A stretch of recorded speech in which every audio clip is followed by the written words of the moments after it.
నా వెనుక పిఎం ఉన్నాడు, నా వెనుక సీఎం ఉన్నాడు, నా వెనుక ఎంపీ ఉన్నాడు, నా వెనుక ఎమ్మెల్యే ఉన్నాడు, నా వెనుక కార్పొరేటర్లు ఉన్నారు అని చెప్పేసి ఒక మనిషే ఎవ్వరికి భయపడాడు. నువ్వెందుకు భయపడుతున్నావు? నీ వెనుకెవరున్నారో తెలుసా? సజీవుడైన దేవుడు నీ పక్షాన ఉన్నాడు. నీకు విరోధి ఎవరు? నువ్వు ఎందుకు భయపడుతున్నావు? మన దేవుడు సజీవుడైన దేవుడు, బ్రతుకుతున్న దేవుడు. ఒక హోదాలో ఉన్న ఒక మంత్రి, ఒక సీఎం ఉంటేనే వాళ్ళ అండ చూసే వీళ్ళు చాలామంది భయపడరు. నువ్వెందుకు భయపడుతున్నావు? సువార్త విషయంలో భయపడేదే లేదు.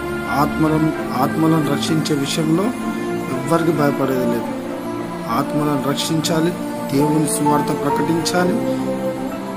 గల్లీ గల్లీలో తిరిగి ప్రపంచమంతా, లోకమంతా యేసయ్య గురించి సువార్త ప్రకటించాలి. కంఠంలో ప్రాణం ఉన్నంత వరకు, ఊపిరి ఉన్నంత వరకు యేసయ్య గురించి బ్రతకాలి. ఆయన సువార్త ప్రకటించాలి.